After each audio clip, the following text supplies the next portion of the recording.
Assalamualaikum warahmatullahi wabarakatuh. Kembali lagi bersama saya Ros Ernianti di YouTube channel saya Ros Erni.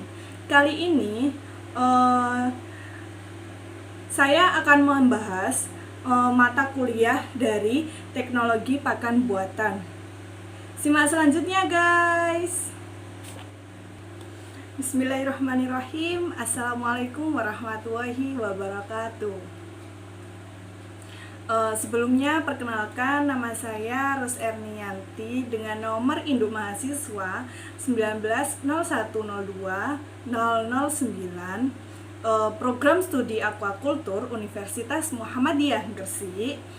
Di sini saya akan mempresentasikan tugas CPK 1 untuk mata kuliah teknologi pakan buatan.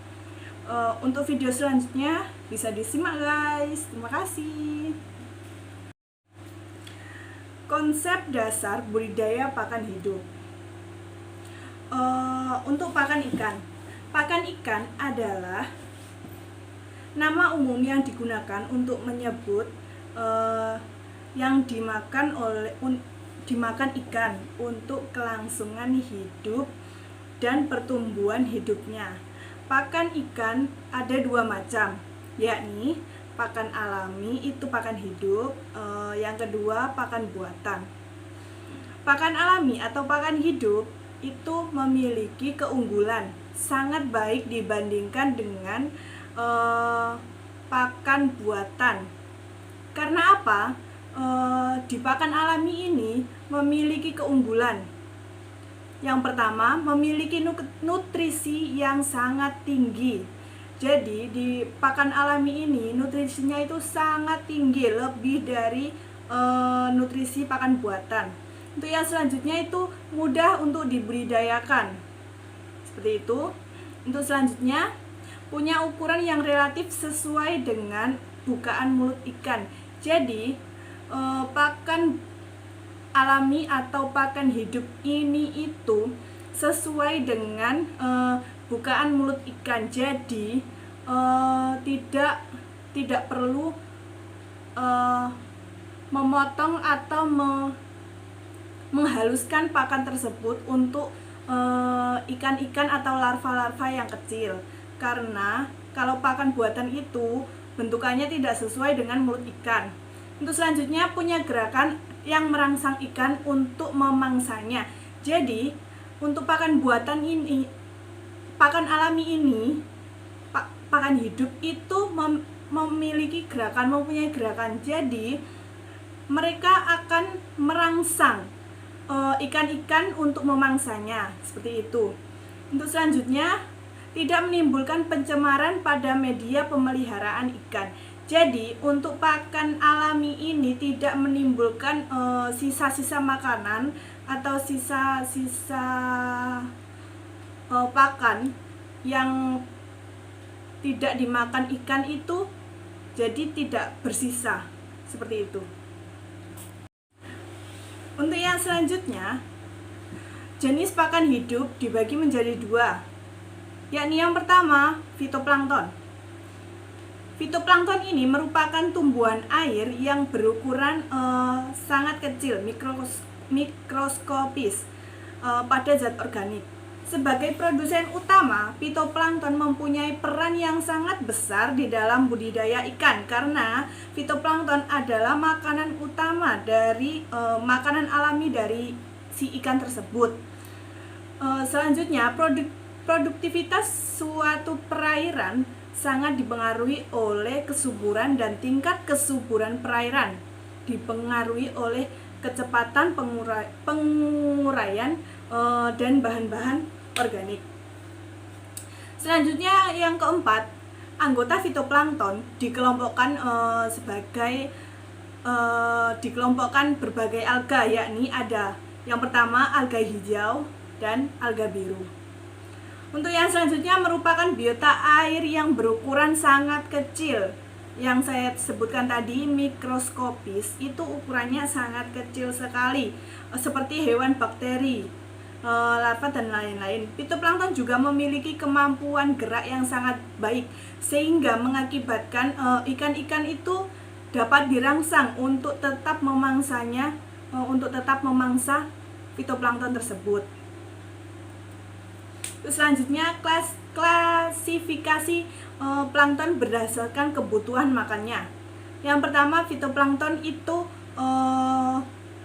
plankton nabati. Fitoplankton asli Gyrophile berfotosintesis. Saproplankton bakteri dan jamur pemakaian dietrus atau plankton mati. Sedangkan yang kedua, zooplankton. Zooplankton ini termasuk hewan plankton hewani yang biasanya disebut Brachyneus sp. Dinoflagellata itu sulit untuk dibedakan. Yang zooplankton ini karena apa? Ukurannya yang sangat kecil juga mempengaruhi cara membedakannya itu sangat sulit sekali. Sedangkan yang selanjutnya, zooplankton. Zooplankton pada hakikatnya organisme dapat bergerak dengan aktif seperti Brachyonus dan Debning. Jadi khusus untuk zooplankton. Klasifikasi plankton berdasarkan lingkungannya. Untuk yang pertama, haliplankton itu biasanya terdapat di laut. Sedangkan yang kedua, limnoplankton itu biasanya berada di danau-danau atau kayak seperti muara, Bengawan Solo seperti itu.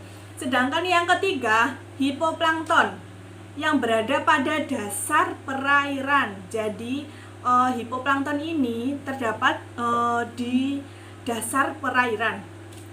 Yang keempat, reoplankton itu terdapat pada sungai yang mengalir. Jadi reoplankton ini adanya di sungai yang arusnya itu mengalir terus. Seperti itu. Untuk selanjutnya kita masuk pada pakan alami pada perairan umum. Yang pertama seperti tadi, pakan alami yakni fitoplankton dan zooplankton. Sedangkan yang akan saya bahas kali ini fitoplankton, lingkungan yang ada di fitoplankton.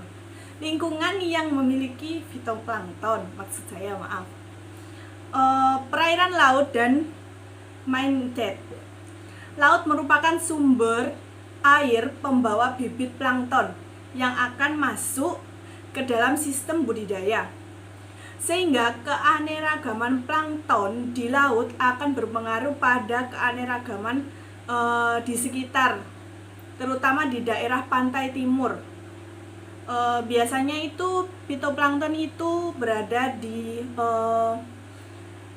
lingkungan laut yang berada di samping-samping pesisir, seperti itu. Untuk selanjutnya, perairan tambak budidaya. Perbedaan warna air yang timbul di tambak merupakan indikasi dari adanya dominasi dan keanekaragaman fitoplankton. Jadi, warna air itu mempengaruhi ada atau tidaknya fitoplankton. Seperti itu. Sehingga pengetahuan tentang warna air dan jenis fitoplankton yang mendominasi perairan dapat dijadikan sebagai suatu petunjuk. Jadi warna air itu dapat dijadikan sebagai petunjuk untuk mencari adanya plankton-plankton tersebut. Seperti yang dikemukakan oleh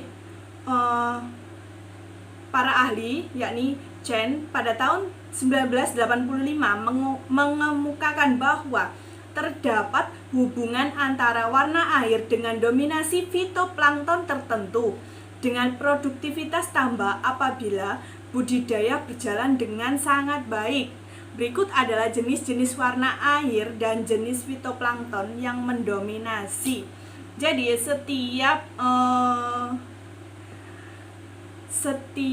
warna air itu mempengaruhi jenis-jenis fitoplankton tersebut.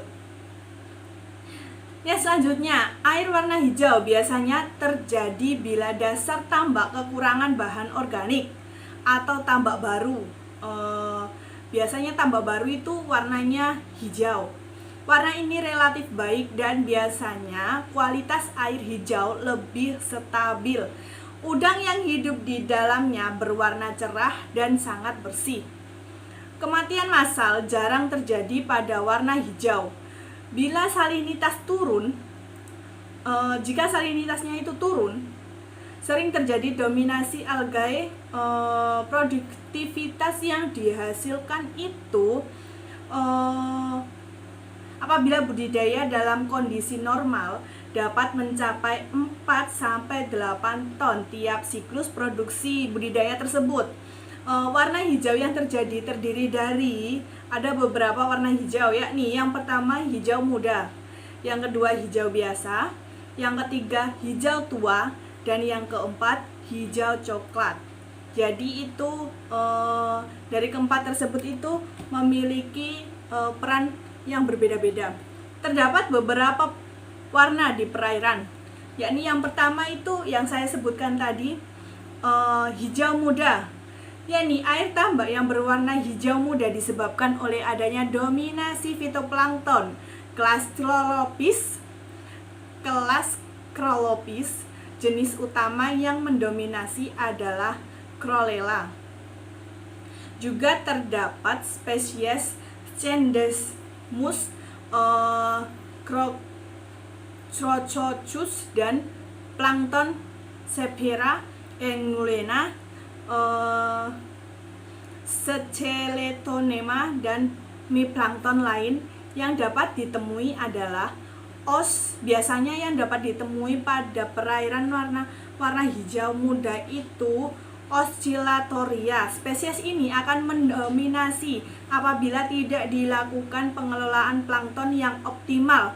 Karena apabila nutrien itu berkurang, jenis ini masih bisa tumbuh lagi. Apabila nutriennya itu berkurang, tumbuh dengan baik sehingga dapat mengalahkan dominasi fitoplankton lain seperti yang saya sebutkan tadi, fitoplankton Chloropiacea.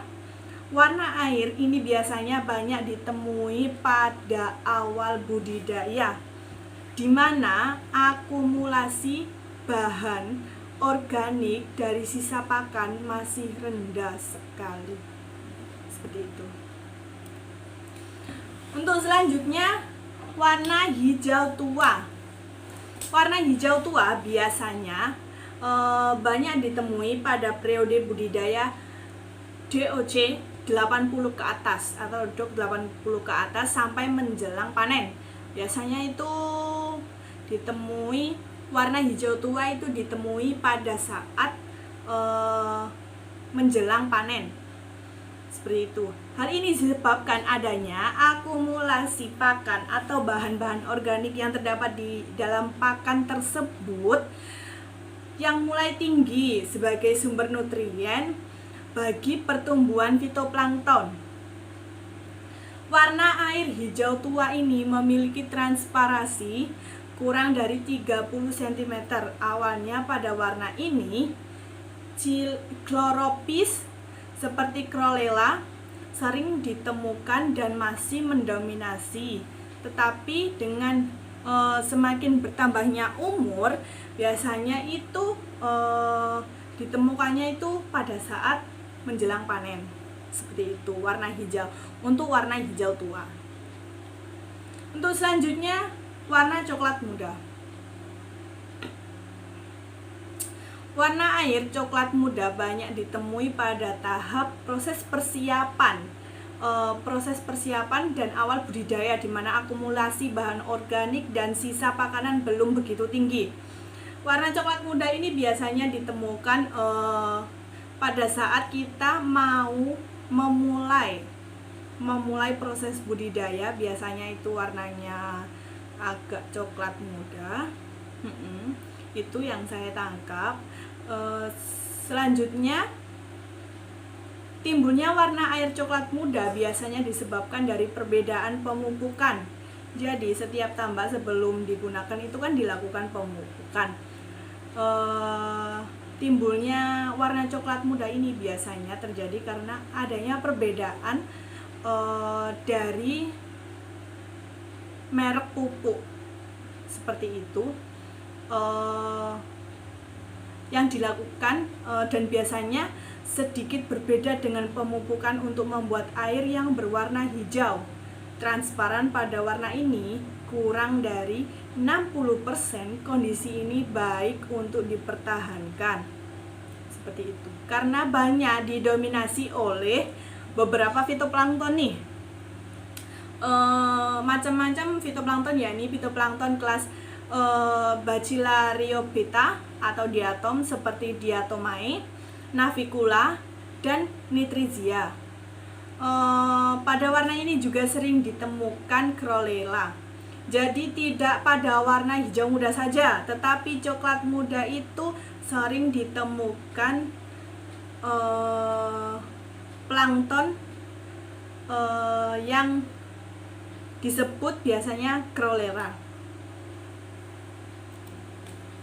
Untuk selanjutnya kita menuju yang warna coklat tua. Warna coklat tua ini bisa didominasi oleh diatom dan zooplankton. Biasanya ditemui pada periode budidaya DOC 80 ke atas sampai menjelang panen. Seperti yang tadi, hal ini disebabkan karena adanya akumulasi pakan bahan organik yang mulai tinggi sebagai sumber nutrien bagi pertumbuhan fitoplankton dan kurangnya pergantian air. Jadi jika petambak itu kurang mengganti air, tidak adanya pergantian air, warna air itu akan menjadi coklat tua dan memiliki transparansi kurang lebih 30 cm. Warna ini perlu diwaspadai karena apa? Apabila terdapat indikasi adanya zooplankton seperti Copepoda atau Brachionus, karena akan mengganggu konsentrasi biota-biota yang ada di perairan tersebut. Jadi jika warna coklat ini terjadi pada tambak-tambak atau pada perairan-perairan yang terdapat pada tambak tersebut, kita harus mewaspadai karena jika terdapat adanya indikasi zooplankton seperti Copepoda dan Brachionus, ini akan mengganggu konsentrasi atau kelangsungan hidup biota-biota yang ada pada perairan tersebut atau pada tambak tersebut. Untuk selanjutnya warna merah kecoklatan. Warna merah kecoklatan sebenarnya banyak didominasi oleh kelas diatom seperti Cetoceros, Navicula, Nitrizia, Skelotonema, Senedra, Amphora, Eguena, dan Bidubia. Tetapi saat ini warna yang merah dikhawatirkan cenderung didominasi oleh Dinoflagellata, sehingga diperlukan pengecekan laboratorium jadi ini dilakukan pengecekan laboratorium terlebih dahulu untuk melihat jenis apa sih fitoplankton yang ada di dalam tersebut, di dalam warna yang merah kecoklatan tersebut gitu. Warna air ini tidak bisa stabil dan sulit untuk dijaga karena apa? Mungkin harus dilakukan dahulu pengecekan di laboratorium agar kita tahu jenis-jenis fitoplankton yang terdapat pada warna yang merah kecoklatan tersebut. Oke, untuk selanjutnya kita masuk cara mengelola pakan alami pada perairan. Pengelolaan plankton. Biasanya itu prinsip dasar pengelolaan plankton pada dasarnya adalah menumbuhkan jenis-jenis plankton yang diinginkan untuk mendominasi perairan pada tambak. sehingga lingkungan tambak menjadi tempat yang nyaman dan optimal bagi pertumbuhan dan kehidupan biota yang ada di laut tersebut. Entah itu udang, ikan nila, bandeng, atau biota-biota laut lainnya. Sebenarnya, pengelolaan plankton merupakan suatu hal yang sangat kompleks dan ada keterkaitan antara keterampilan, metode, manajemen, pengetahuan tentang kondisi tambak dan tanggung jawab tambak. Terdapat beberapa hal yang penting yang perlu diperhatikan dalam pengelolaan plankton dan pembentukan warna air. Sedangkan yang pertama, pengetahuan tentang sifat-sifat kesuburan dan umur tanah dasar tambak. Untuk yang kedua, karakteristik lingkungan yang optimal bagi jenis-jenis fitoplankton. Yang ketiga, faktor lingkungan sebagai sumber air pembawa bibit plankton dan tingkat kesuburannya itu harus diperhatikan juga. Yang keempat, sifat-sifat pupuk, metode penggunaan dosisnya itu juga harus kita perhatikan, seperti metode apa sih yang baik untuk pengelolaan pakan alami perairan. Untuk selanjutnya, penggunaan dosisnya itu berapa, pH-nya berapa, seperti itu. Untuk selanjutnya yang kelima, faktor cuaca dan musim. Jadi faktor cuaca serta musim ini memiliki peran penting. Karena apa? Pengelolaan pakan alami ini jika cuaca tidak sesuai dengan kondisi perairan yang telah ditebari plankton tersebut, itu akan mengakibatkan plankton-plankton tidak akan tumbuh sesuai dengan keinginan yang kita inginkan. Untuk yang ketujuh, manajemen pakan yang optimal dalam rangka mengurangi sisa pakan yang terakumulasi. Jadi yang ketujuh ini memanajemen pakan yang sisa-sisa tadi itu kita akumulasi lagi, kita jadikan, kita buang dan kita saring. Kemudian yang kedelapan, kondisi aerator atau kincir harus baik dan cukup, serta air baru disuplai melalui kanal atau saluran air harus tetap tersedia untuk melakukan pergantian air bila terjadi blooming plankton atau tumbuhnya plankton yang berbahaya akibat pengelolaan plankton yang kurang baik. Jadi untuk yang terakhir ini,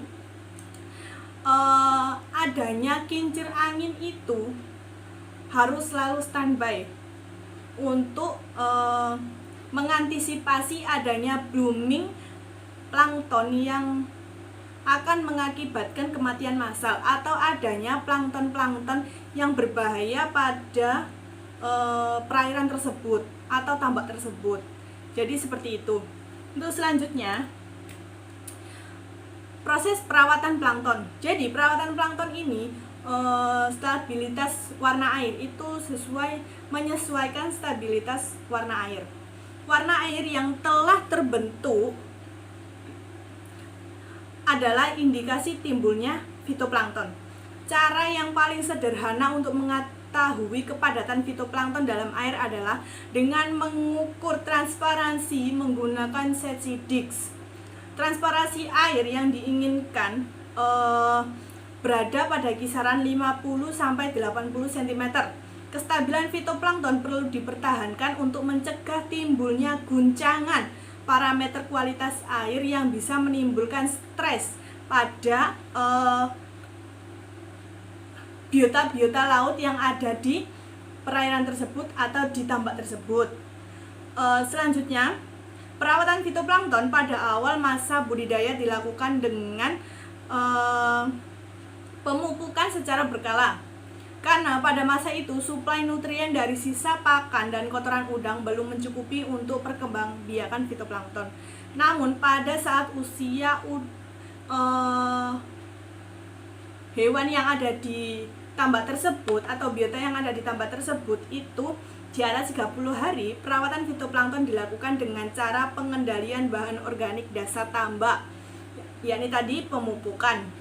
Akumulasi bahan organik di dasar tambak berpotensi mengubah dominasi plankton dari grain algae ke golongan protozoa. Seperti itu. Untuk yang selanjutnya ini menurut pakar ahli Boyd tahun 1990-an menyatakan bahwa pemupukan harus dilakukan dengan sangat hati-hati. Seperti itu. Untuk selanjutnya, peran-peran plankton. Fitoplankton mampu menangkap energi matahari untuk memanfaatkan nutrien yang ada di laut tersebut. Jadi fitoplankton itu mampu menyerap cahaya matahari, dan cahaya matahari itu memanfaatkan nutrien-nutrien yang ada di dalam perairan laut tersebut. Untuk yang kedua, selanjutnya fitoplankton sebagai parameter kelayakan dan kesuburan perairan. Jadi fitoplankton itu memiliki peran penting dalam parameter kelayakan dan kesuburan yang ada di perairan tersebut. Selain fitoplankton yang berbahaya ya. Selanjutnya yang ketiga, fitoplankton memiliki peran utama sebagai ekosistem yang ada di air tawar, air payau maupun air laut. Untuk yang terakhir, fitoplankton sebagai sumber makanan ikan. Jadi fitoplankton itu sebelumnya saya tadi menjelaskan bahwa fitoplankton itu adalah makanan alami atau makanan hidup yang mampu merangsang ikan untuk memangsanya. Seperti itu. Untuk selanjutnya, klasifikasi kesuburan perairan ini dibagi menjadi 3, yakni yang pertama eutrop atau subur, yang kedua mesotrop yang sedang, yang ketiga oligotrop atau tidak subur. Untuk selanjutnya, peran plankton dalam perairan serta peran plankton dalam kehidupan manusia. Masing-masing ada 2 peran, yakni yang pertama peran plankton dalam perairan ini sebagai pakan alami untuk pengembangan budidaya ikan dan pembenihan. Jadi plankton ini dipakai untuk bahan makanan dari pembenihan tersebut.